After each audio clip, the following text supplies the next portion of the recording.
Македонската православна црква на 14 овој месец го слави големиот христијански празник Свети Трифун. Во чест на празникот ќе се закројуваат лозовите насади со што верниците на големо го празнуваат овој христијански празник.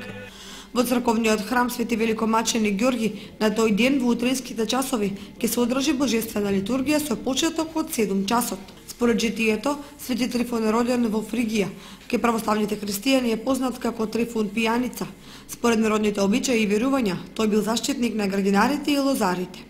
Именно житието негово сведочи дека тој всушност не се занимавал со лозија, но тука по традиција на овој ден почнувале да ги закруваат лозијата и се појавила една практика овој празник, споменот на светителот Трифун, да се чествува со собирање на некакви седенки или со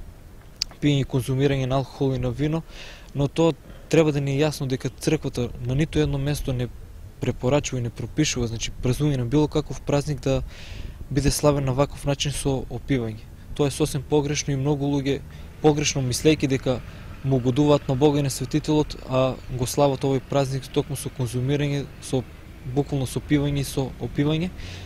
Добро ни е познато светот апостол Павле сведочи дека ниту еден пијаница не може да го наследи Царството небесно, па така апелираме, значи овој празник да ги покануваме сите